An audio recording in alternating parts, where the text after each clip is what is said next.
Las mentiras del discurso de Petro en Cali.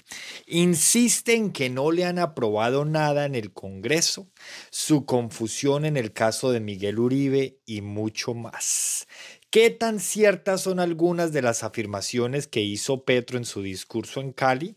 Vamos a ver.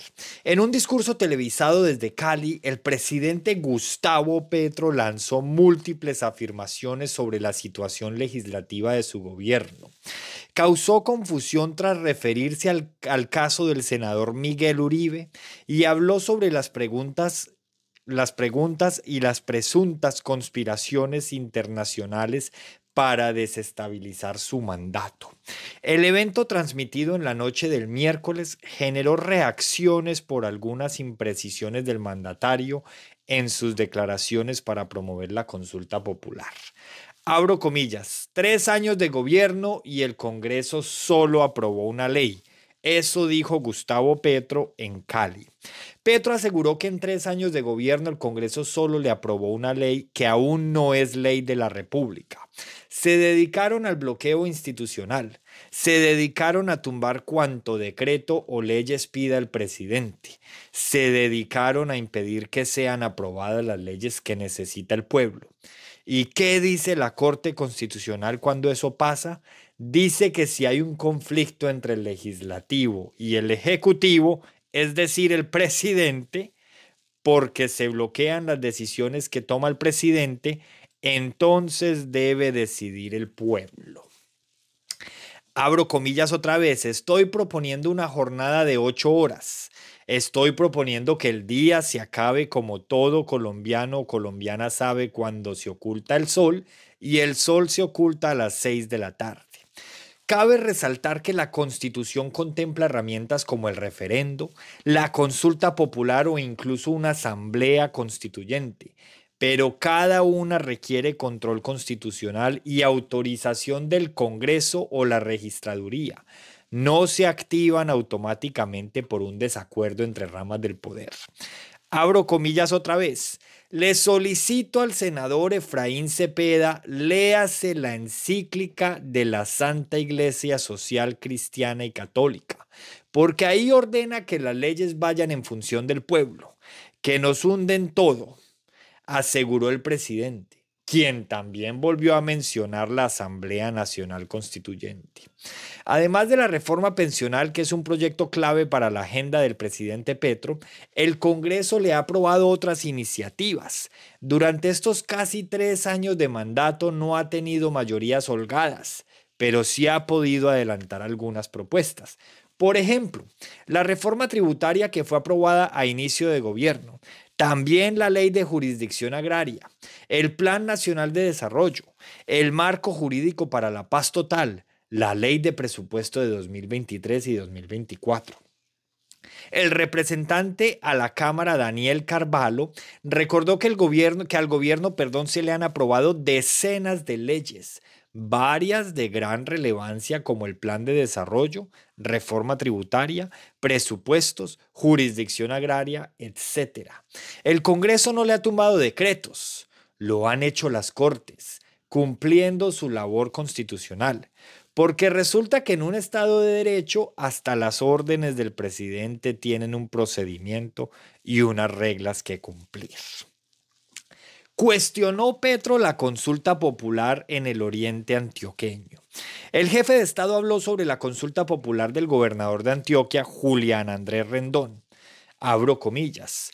¿Cómo así que entonces él sí es constitucional? Sí es legal, sí es conveniente, porque presenta una consulta popular que impide que haya autoridad ambiental en su región.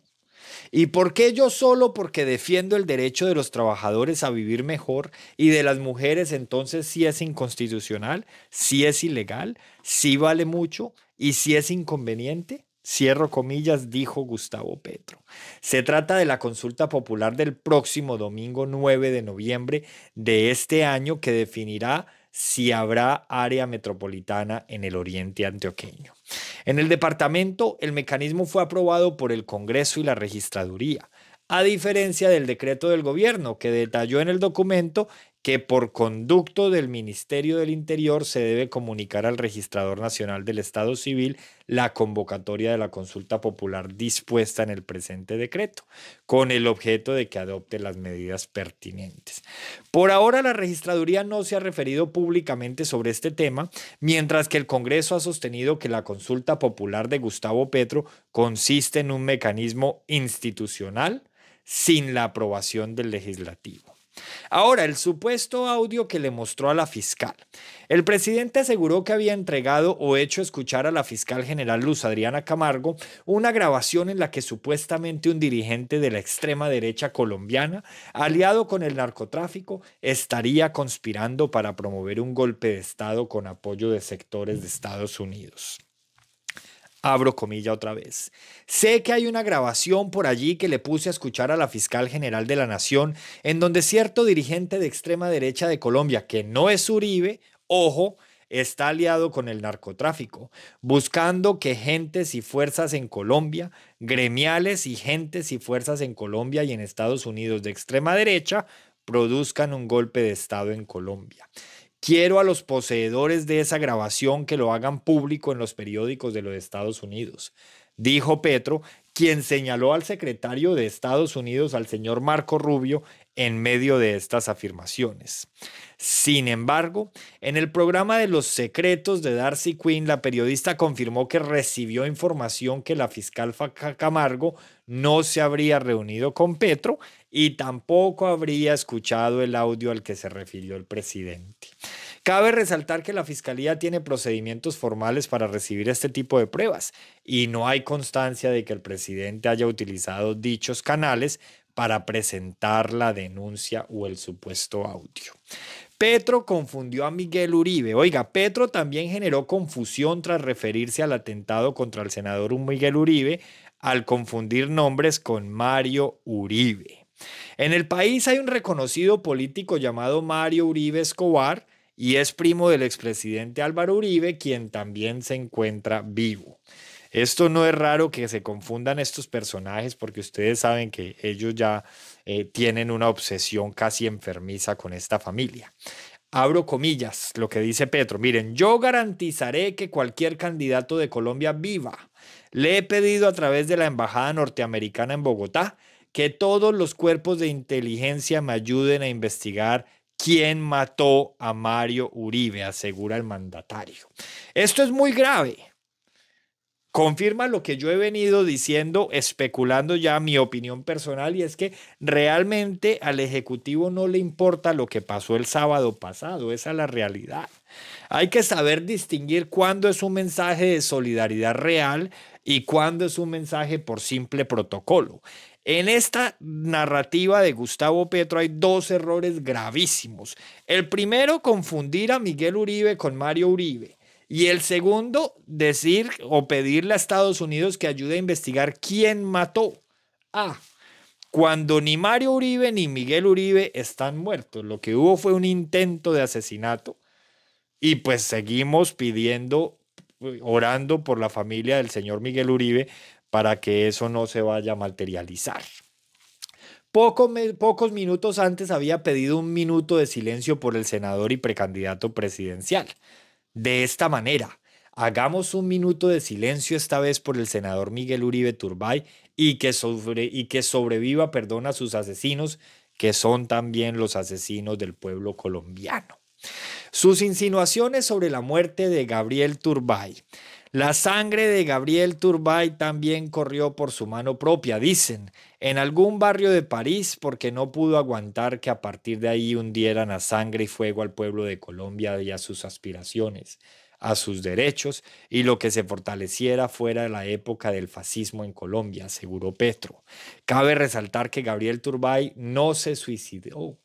El candidato presidencial por el Partido Liberal murió de manera repentina el 17 de noviembre del 47 en París, víctima de una angina de pecho en el Hotel Plaza de París. Así que esto es lo que tenemos, este es el análisis que tenemos que fue publicado el día de hoy. sobre el discurso de Gustavo Petro ayer en Cali. Un discurso igual de incendiario a los anteriores. Ese cuento de que va a moderar su discurso es eso, es un cuento. No vemos moderación por parte de Gustavo Petro en su discurso. De ninguna manera, lo que estamos viendo es más de lo mismo. Por el contrario, estamos viendo falta de solidaridad. El Senado de la República en pleno votó para cesar actividades durante 72 horas. Retomaron actividades el día de ayer y Petro dice que lo que le hicieron fue un paro. No, no, no, lo que hicieron fue solidarizarse con la familia Uribe Turbay e inclusive los congresistas del pacto histórico votaron para que esto sucediera. Y salen estos señores, por un lado Petro a decir que aquí hubo un paro legislativo y por el otro lado la señora Isabel Cristina Zuleta a decir que la Clínica Santa Fe se está poniendo de acuerdo para ponerle jugaditas a la reforma laboral utilizando los partes médicos de Miguel Uribe Turbay. Ojalá a la señora Isabel Cristina Zuleta no le toque pasar por algo parecido a lo que está pasando la familia Miguel Uribe Turbay. Es lo único que yo voy a decir. El ciclista que transportaba al presunto sicario de Miguel Uribe Turbay se presentó ante la fiscalía. El conductor se presentó en compañía de otra persona ante las autoridades, explicando por qué aparecen en los videos. Ante la Fiscalía General de la Nación se presentó el hombre que conducía la motocicleta en la cual llegó el menor de 15 años que le disparó al senador Uribe Turbay, en un encuentro en el barrio Modelia, localidad de Fontibón, en Bogotá. El joven señalado por el ataque al precandidato se bajó del vehículo a pocas cuadras del Parque El Golfito del barrio, momentos antes del atentado contra el congresista del Centro Democrático. El conductor se presentó de forma voluntaria ante las autoridades con otra persona que al parecer también aparece en videos de las cámaras de seguridad. De acuerdo con las grabaciones, la llegada se dio a las 3:32 de la tarde cuando el menor fue captado en una motocicleta que lo dejó en una esquina del barrio Modelia, a unas 5 cuadras del parque donde Miguel Uribe tenía prevista una concentración política. Allí el adolescente conversa un par de segundos con el conductor de la moto color negra con líneas rojas. De ahí emprende camino a pie a pasos acelerados. Motociclista que transportó al agresor de Uribe Turbay asegura ser conductor de aplicación. Esta es la nueva noticia. De buena no tiene nada. Tras presentarse ante las autoridades, las dos personas aseguraron inicialmente que no están involucrados en el atentado contra el senador y precandidato presidencial y que aparecen llevando al joven hasta el lugar porque prestan servicios de transporte a través de diferentes plataformas, razón por la cual acudieron a esa zona de la ciudad el pasado sábado 7 de junio. Las autoridades siguen tras las pistas para descubrir a los responsables del ataque que sufrió en plena vía pública Miguel Uribe Turbay en medio de un discurso dirigido a la comunidad. Ahora bien, este argumento que dicen los conductores de las motocicletas, pues es muy fácil de comprobar. Si ellos son conductores de aplicación, pues ahí tiene que estar todo el historial de las carreras y todo el historial de los servicios que han prestado durante el tiempo que lo hayan prestado. Entonces, pues creeríamos que si están mintiendo, pues van a caer muy fácil en la mentira. En medio de ese rastreo se han dado a conocer más videos grabados por cámaras de seguridad que han revelado diferentes detalles que pueden ser cruciales para esclarecer lo sucedido. Las grabaciones han mostrado que el joven señalado de los hechos no habría actuado solo y sería un peón dentro de una estructura criminal, pues en el hecho habría participación de un carro, motocicletas y campaneros que acompañaron al señalado tirador hasta la escena del crimen en la carrera 82 con la calle 22C. Las imágenes también han mostrado que el presunto agresor no mantuvo la misma vestimenta durante toda la jornada. En las primeras tomas aparece con chaqueta y gorra, un detalle hasta ahora desconocido por las autoridades. De momento, el joven, que ya fue imputado por los delitos de tentativa de homicidio y porte ilegal de armas, está bajo internamiento en el búnker de la Fiscalía. Allí recibe acompañamiento del Instituto Colombiano de Bienestar Familiar. Además, él y su familia entraron al programa de protección de testigos. Háganme el favor. De ser hallado culpable, el joven se expone a una pena de hasta 8 años en centro de reclusión especializado para menores infractores. Oiga, solo 8 años. Y al joven le habrían pagado solo 20 millones de pesos por hacer lo que hizo. Ese es el valor de la vida en Colombia. En eso estamos. Acabar con todo un proyecto de vida, con un padre de familia, con un esposo, con un hijo, con un sobrino, con un hermano, por 20 millones de pesos. Háganme el favor, poco más de 4.000 euros tal vez. Háganme el favor, ese es el valor de la vida en Colombia. ¿Qué es el decretazo que convoca a consulta popular y por qué está generando tanta polémica? Vamos a revisar aquí un especial que me llamó mucho la atención de El Tiempo, en el que desglosan un poco el tema del decreto firmado por Gustavo Petro para convocar a una consulta popular. Decreto que, según expertos, es un ataque a las normas. Yo no soy experto, pero suscribo esas palabras. Es un ataque a la institucionalidad. El escenario político colombiano atraviesa una agitación luego de que el presidente Gustavo Petro y su gabinete firmaran el decreto 0639 de 2025, con el cual se convoca una consulta popular el próximo 7 de agosto.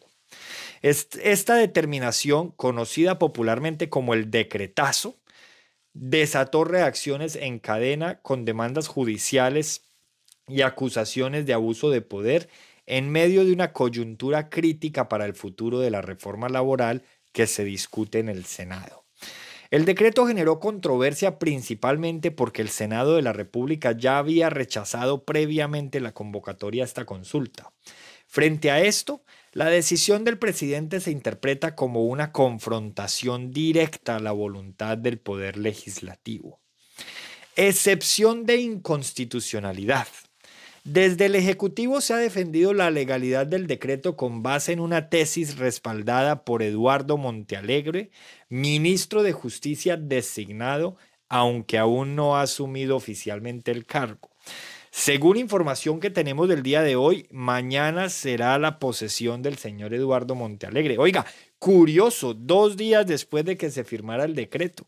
¿Por qué Montealegre no quiso firmar el decreto?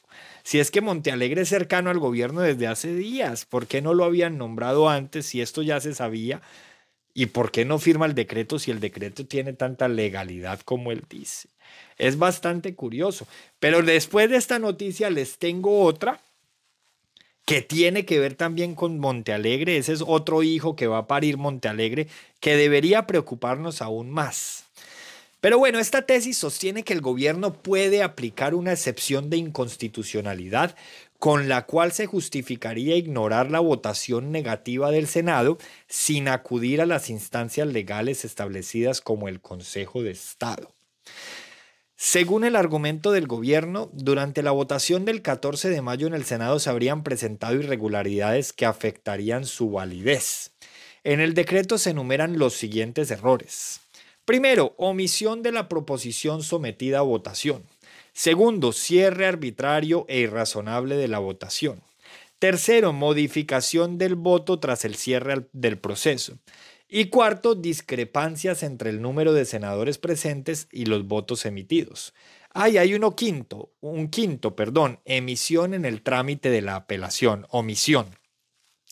A juicio del Ejecutivo, estos yerros insubsanables alteraron el resultado de la sesión, por lo que al vencerse el plazo para que el Congreso se pronunciara nuevamente, el presidente quedaba habilitado para proceder a la convocatoria. ¿Quién tiene la última palabra? ¿La Corte Constitucional o el Consejo de Estado? En medio del revuelo, el presidente Petro envió el decreto a la Corte Constitucional con el argumento de que esta es la única autoridad competente para determinar su validez. Aquí lo anterior ya es una jugadota, ¿cierto? Los cinco presuntos errores en los que habría incurrido el Senado al momento de la votación. Esa ya es una jugadota, porque es que no es el Ejecutivo el que determina si hay un vicio o un error en una votación del Senado. Pues imagínense ustedes, entonces aquí, de aquí en adelante, lo que vamos a tener es a todos los presidentes de la República invocando un vicio, invocando, perdón, el principio o la excepción de inconstitucionalidad cada que una votación no salga como ellos quieren, haciendo lo mismo que está haciendo el gobierno de Gustavo Petro en este caso. O sea, ya ahí hay una jugadota. Esos 5 presuntos vicios que se cometieron según el Ejecutivo, pues está muy bien que sospechen de ellos y lo que tienen que hacer es acudir a las instituciones y seguir el conducto regular que se debe seguir cuando esto sucede. Y que sea el judicial el que falle y el que diga quién tiene la razón. Pero no es el Ejecutivo el que dice yo creo que esto pasó y entonces por eso voy a desconocer la votación y vamos a invocar la excepción de inconstitucionalidad. Ese es el primer símbolo o signo de autoritarismo que tenemos en este caso. Si algún otro presidente en el pasado se hubiera atrevido a esto, seguramente ya tendríamos el país incendiado como lo tuvimos en 2021. Ahora bien, ¿quién tiene la última palabra, la Corte o el Consejo de Estado? Ahí hay otro debate entre juristas. Yo de abogado solo tengo un tío, entonces no me voy a meter en el debate del derecho. Pero lo que dicen de un lado es que es el Consejo de Estado porque hay un acto administrativo de por medio y los actos administrativos se demandan al Consejo de Estado. Y lo que dice el Ejecutivo a conveniencia es que es la Corte Constitucional porque ellos han estado haciendo unas jugaditas importantes los últimos meses para consolidar mayorías en la Corte Constitucional. Entonces, claro, es muy posible que esto en la Corte Constitucional, es más posible, no muy posible, pero sí más posible, de que esto se consolide en la Corte Constitucional. Sin embargo, pues vamos a ver qué decisión toma el Consejo de Estado, porque por fortuna ya hay demandas transitando por esta institución. Sin embargo, esta visión no es compartida por todos los expertos. El abogado Ramiro Bejarano no es precisamente un abogado de derecha, hay que aclararlo, advierte que el decretazo debe ser tratado como un acto administrativo, lo que lo ubicaría bajo la jurisdicción contenciosa administrativa. En sus palabras, abro comillas, este decreto no tiene control automático de la Corte. El gobierno lo está haciendo así para darse un ropaje de legalidad que sabe que no tiene. Esta diferencia en la interpretación legal es determinante. Si el caso es tomado por el Consejo de Estado, podría resolverse antes de la fecha prevista para la consulta, incluso con una posible suspensión del decreto. Si por el contrario se deja en manos de la Corte Constitucional, el proceso sería más extenso y podría coincidir con la realización de la consulta, generando implicaciones jurídicas adicionales. Esta es la tercera jugadita que hay detrás del decretazo. Y es, a mi juicio, la más grave, porque lo que ellos están haciendo es mandándolo a la Corte por 2 razones. La primera, porque es muy posible, como ya lo habíamos dicho, que allí sí se le dé vía libre al decretazo porque tienen mayorías en la Corte. Y la segunda, porque la Corte no va a juzgar antes de la consulta. Entonces, según este escenario, y miren que es que son maquiavélicos, lo que ellos pretenden, porque lo que ellos quieren es tener vía libre para hacer campaña. Entonces, aquí lo que nos están diciendo es, nos vamos a gastar 800.000 millones de pesos mientras estamos quebrados y estamos violando la regla fiscal. Nos vamos a gastar 800.000 millones de pesos haciendo una consulta que muy posiblemente dentro de unos meses la Corte Constitucional va a decir que no se podía hacer y entonces va a quedar sin efectos legales. Estamos a puertas de eso, señores. cuando en estos momentos justo se está votando la reforma laboral en el Congreso, pero además está dentro del orden del día la votación de la consulta popular 2.0 que ellos pasaron ya no con 12, sino con 16 preguntas. Entonces aquí lo que estamos es frente a un jaque del Ejecutivo a los otros dos poderes. Y un chantaje, eso sí, porque ellos dicen que si la reforma laboral se aprueba como ellos dicen, como ellos quieren y con los decretos, con los artículos que ellos quieren, pues entonces retiran la consulta. En eso estamos. Un reto al poder legislativo y judicial. El decreto también es señalado por miembros del Congreso como una acción que excede las competencias del Ejecutivo. La senadora Angélica Lozano fue contundente al manifestar su rechazo, calificándolo como un golpe nada blando y una violación a la Constitución. Desde el Senado, Efraín Cepeda, su presidente, reiteró que la consulta fue debatida y rechazada conforme a la ley. Además, se enviaron pruebas de la decisión a la Registraduría y al Consejo Nacional Electoral, advirtiendo que el decreto presidencial no debe ser atendido y es una clara violación a las normas. Por otro lado, figuras del Centro Democrático como el concejal Daniel Briceño y la senadora Paloma Valencia también respondieron con acciones legales. Briceño anunció una demanda de nulidad contra el decreto y denuncias contra los ministros que lo firmaron. Valencia, por su parte, presentó denuncias por prevaricato ante la Fiscalía. En medio de esta pugna de poderes, la Registraduría Nacional se enfrenta a una compleja decisión. Debe determinar si procede con la convocatoria impulsada por el presidente, a pesar del concepto negativo del Congreso, o si eleva el asunto a la sala de consulta del Consejo de Estado. Aunque este órgano no emite fallos vinculantes, su dictamen podría servir como guía sobre la legalidad del procedimiento. Una tensión institucional sin precedentes, señores. El llamado decretazo se ha convertido en un punto de quiebre que expone las tensiones entre las ramas del poder entre las tres ramas del poder público, perdón. El intento del presidente Petro por avanzar con la consulta popular, pese al rechazo del Senado, ha encendido el debate sobre los límites del poder presidencial y los mecanismos de control en el sistema democrático colombiano. Aquí sí necesitamos, a mi juicio, una reforma de fondo. No puede ser que el presidente de Colombia siga teniendo el poder para hacer lo que se le dé la gana, sin que haya consecuencias. Todos los procesos en la Cámara de Acusaciones, lo único que hacen es dormir, dormir y dormir. Reposar, reposar y reposar y no avanzan. Entonces sí se necesita una reforma de fondo que le limite el poder al presidente. Mientras tanto, el país queda a la espera de la decisión de los entes judiciales que deberán definir si la consulta se mantiene o si el decreto es anulado. Así las cosas, hasta el momento estamos en que el 7 de agosto será la votación de esta consulta, que es a todas luces inconstitucional. Nuevo ministro de Justicia revela que el gobierno Petro impulsará una constituyente de iniciativa popular.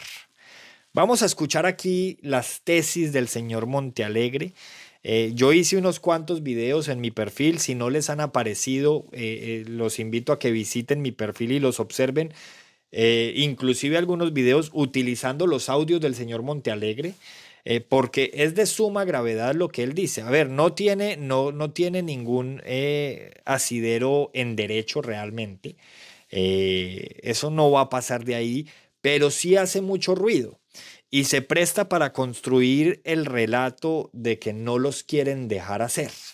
Porque claro, las personas que no entienden del ordenamiento jurídico, porque es bastante complejo, tanta norma, tanto tecnicismo, pues terminan comprando la tesis de que en realidad no los están dejando gobernar. Nuevo Minjusticia revela que el gobierno Petro impulsará una constituyente de iniciativa popular. El nuevo ministro Montealegre asegura que el sistema constitucional actual impide reformas sociales necesarias y plantea que una constituyente impulsada por iniciativa popular sería el camino de transformar el país. En entrevista con Néstor Morales, el designado ministro de Justicia Eduardo Montealegre confirmó que el gobierno del presidente Gustavo Petro tiene la intención de promover una Asamblea Nacional Constituyente con el fin de rediseñar el marco constitucional vigente desde 1991. No solo confirmó eso, reconoció que su llegada al ministerio tiene como objetivo conformar a la Asamblea Nacional, materializar la Asamblea Nacional Constituyente. Esa fue la confesión, esa es una de sus tareas. Así como a Benedetti le pusieron de tarea la consulta popular y al ministro del Trabajo le pusieron de tarea la reforma laboral, a este le pusieron de tarea la Asamblea Nacional Constituyente. La afirmación se produce después de que el propio presidente mencionara en un discurso reciente la necesidad de una constituyente, lo cual ha encendido el debate político y jurídico nacional. Abro comillas, hay instituciones de la Constitución del 91 que hoy son un obstáculo para el cambio social. Es decir, la Constitución que hasta las elecciones de 2022 les parecía muy buena y defendían, ahora les parece un obstáculo para el cambio. Montealegre fue enfático al señalar, aquí quiero hacer una pausa para que compartan este video, para que lleguemos a más personas, porque es importante que conozcamos en qué está el Ejecutivo. Montealegre fue enfático al señalar que la actual Constitución, tras más de 3 décadas de vigencia, ha demostrado limitaciones estructurales. Abro comillas. Yo creo que después de 30 años de experiencia ya nos ha demostrado que hay instituciones en la Constitución del 91 que se están convirtiendo en un obstáculo para el cambio social y que necesitan un rediseño profundo, afirmó el ministro designado. A esto se suman las iniciativas de la señora Isabel Cristina Zuleta para promover la reelección de Gustavo Petro, que ahorita dicen que no, pero sin duda si se da una constituyente la incluirían ahí por los lados entre líneas. El jurista quien presidió la Corte Constitucional recordó que en su momento defendió los límites a la reforma constitucional para evitar lo que calificó como intentos de destazar la carta política por parte de expresidentes como Álvaro Uribe Vélez. Sin embargo, hoy considera que el panorama es distinto y que los canales existentes no permiten modificaciones de fondo. Una constituyente de iniciativa popular, esto es lo que proponen los señores del gobierno. Durante la entrevista, Montealegre detalló que la propuesta presidencial no se trata de una maniobra institucional improvisada, sino de un proceso social y jurídico sustentado en la participación ciudadana. El presidente volvió y ya específicamente dijo, necesitamos una constituyente pero de iniciativa popular. Explicó. Eso tiene consecuencias jurídicas muy importantes, recalcó. Y claro, es que según ellos, la constituyente de iniciativa popular no tendría que ir al Senado de la República. Óigase bien, lo que ellos plantean es recoger 8 millones de firmas, que equivale al 20% del censo electoral, y tirar la constituyente por decreto a la Corte Constitucional. Es decir, un proceso muy similar al que están haciendo con la consulta popular. Saltarse al Congreso y tirarla por decreto. Según el exmagistrado, la Constitución contempla mecanismos de iniciativa legislativa por parte de la ciudadanía, siempre y cuando se cumplan los requisitos legales establecidos. Para Montealegre, esta vía se asemeja al proceso que dio origen a la propia Carta del 91, o sea, a la séptima papeleta. Críticas a la supuesta jugadita. ¿Es realmente popular una iniciativa promovida por el gobierno? Ante las críticas de que el proceso sería en realidad una maniobra gubernamental disfrazada de participación ciudadana, Montealegre defendió la legitimidad del proyecto. Abro comillas, no se trata de una jugadita. Se está utilizando un mecanismo que la Constitución permite y que debe pasar por el filtro popular. No obstante, la entrevista no logró disipar de todo las dudas sobre si un llamado del Ejecutivo puede considerarse realmente una iniciativa popular. En este sentido, el debate apenas comienza. Y es que claramente no es una iniciativa popular, es una orden de Gustavo Petro a sus huestes, que es muy diferente. Una constituyente por iniciativa popular. Ojo pues, 8 millones de firmas, como lo anunció Petro ayer en Cali. Una de las propuestas más polémicas que dejó la entrevista fue el mecanismo con el que el gobierno buscaría convocar la constituyente.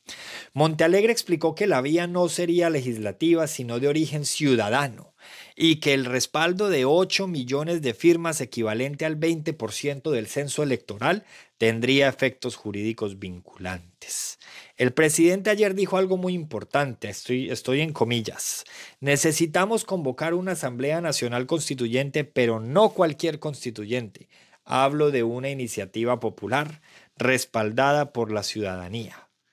Eso tiene consecuencias jurídicas importantes, dice Montealegre, porque esa iniciativa va directamente a control constitucional sin pasar por el Congreso, argumentó Montealegre, quien calificó la tesis como una herejía constitucional.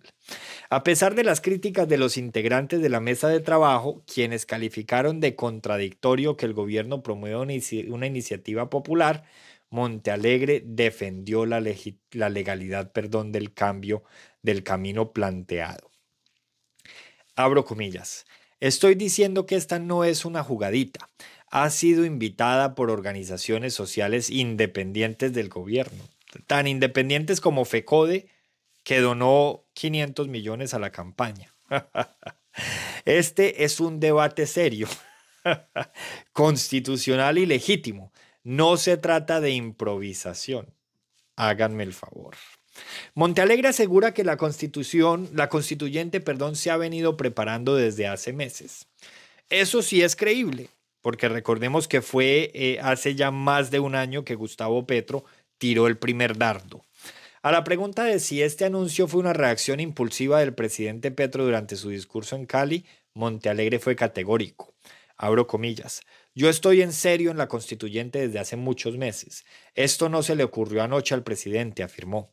Añadió que el presidente venía hablando de un proceso constituyente como forma de movilización ciudadana, pero que ahora ha dado el paso a una Asamblea Nacional Constituyente con estructura normativa. Ojo, sin pasar por el Congreso. Esto tiene que quedar claro y tenemos que ser categóricos. Quieren convocar a una Asamblea Nacional Constituyente sin pasar por el Congreso. Un nuevo debate jurídico. ¿Puede una iniciativa popular pasar por encima del Congreso? Uno de los aspectos más controversiales de la entrevista fue la afirmación del ministro designado sobre la posibilidad de eludir al Congreso en el proceso constituyente. Según Montealegre, si se alcanzan los 8 millones de firmas, el proyecto de ley para convocar a la Asamblea puede pasar directamente al control de la Corte Constitucional.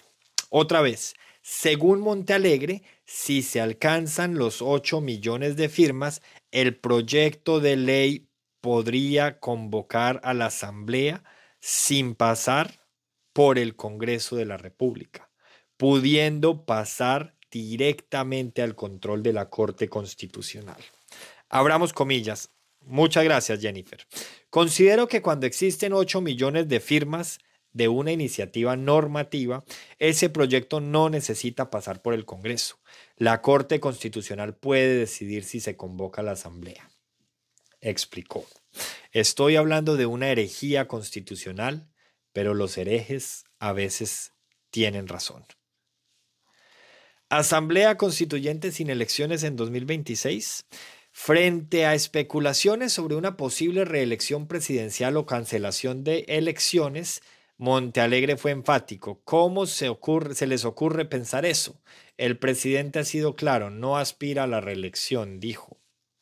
Esto no se trata de perpetuar a Petro, sino de rediseñar las instituciones para garantizar un modelo social más justo. En esto estamos, señores. Ayer un decretazo que se salta al Congreso y se salta al Judicial, convocando a una consulta popular que ya había sido negada en el Congreso. Y hoy el anuncio de una Asamblea Nacional Constituyente sin pasar por el Congreso. Todo esto a menos de un año de elecciones. Así que es de suma gravedad, porque quiero terminar como empecé con esta cuarta noticia. No tiene asidero jurídico. Sabemos que no va a pasar. Sabemos que no va a haber consulta, tampoco va a haber Asamblea Nacional Constituyente. Al menos no la primera consulta y no esta Asamblea Nacional. Es posible que se vote la segunda consulta, la 2.0, la que tiene 16 preguntas, y si pasa en el Senado, pues pasó en el Senado. Pero la que tiraron por decreto ayer, no va a haber esa consulta. Y esta Asamblea Nacional Constituyente, saltándose al Congreso, tampoco la vamos a tener. Pero las huestes del petrismo, las masas del petrismo, las bodegas del petrismo, las mayorías petristas, compran el relato de que es que no los están dejando hacer. Y compran el relato de que todo esto se puede porque, entre otras cosas, lo saben enmarcar en unas tesis jurídicas que suenan bastante creíbles, invocando inclusive constituciones ajenas, como si fueran vinculantes a las nuestras. Entonces, por eso termino como empecé. No tiene asidero jurídico, pero claro que va a ser mucho ruido. Advierten la verdadera razón por la que Petro decretó consulta popular. Hoy lo confesaron. Varias voces políticas cuestionan duramente al mandatario por la decisión y encendieron las alarmas. El presidente Gustavo Petro desató una gran polémica tras consumar el llamado decretazo con el que convoca la consulta popular para el próximo 7 de agosto. La decisión desató toda una tormenta política y muchos sectores sentaron su voz al calificar al mandatario como un dictador. Varios congresistas hablaron acerca de este tema y hasta señalaron qué es lo que habría detrás de esta determinación del jefe de Estado. Daniel Carvalho, por ejemplo, no precisamente un congresista de derecha, es representante a la Cámara por Antioquia y se mostró en contra del decreto. Esto dijo Daniel: me parece que está tomando unas actitudes autoritarias y antidemocráticas. El presidente se está autodenominando como el dueño de los poderes de los poderes ejecutivo, legislativo y judicial.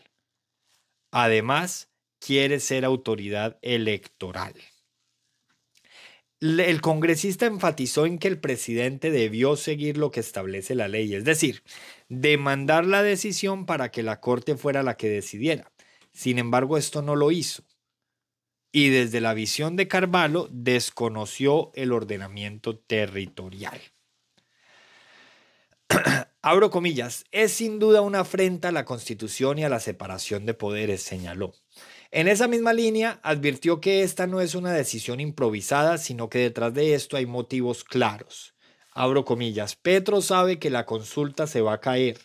Él sabe que eso es ilegal, pero le sirve generar este caos para poner a Colombia en el escenario que le gusta, la confrontación. Recordando que ya Colombia está en el escenario de confrontación después del atentado al senador Miguel Uribe, atentado que no podemos olvidar. Recordemos, entre otras cosas, aprovecho este mensaje para invitarlos a la Marcha del Silencio el próximo domingo. Ubiquen en dónde van a ser los puntos de encuentro según la ciudad en la que ustedes estén, para que participemos de esta marcha por la vida de todos los colombianos y por la vida de Miguel Uribe Turbay, porque también no podemos dejar de un lado a la cantidad de policías, por ejemplo, y uniformados que estamos perdiendo. Para mí todo esto no es más que una cortina de humo cuya finalidad va a ser, hoy lo confesaron, montar el escenario de una Asamblea Nacional Constituyente, dijo Carvalho. El representante alertó que esto es muy peligroso para el país, pero especialmente para la izquierda y para el petrismo.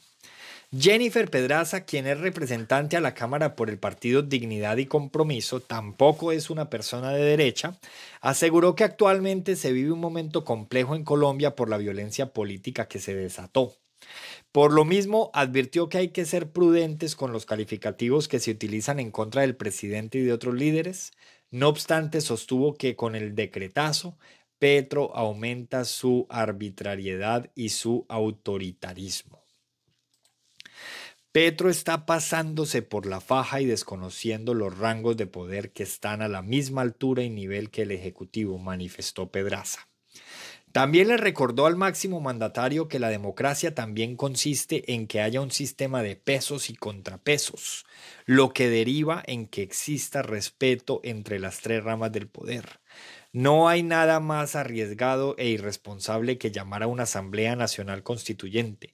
Es una pésima idea porque podríamos tener un retroceso en los derechos. Cada vez hay una deriva más autoritaria por parte del presidente Gustavo Petro, concluyó Pedraza. Pese a que múltiples sectores lo cuestionaron y se mostraron en contra de la decisión, el jefe de Estado mantiene en firme su postura y dejó en claro que seguirá adelante con esta determinación, lo cual desató una gran tormenta política.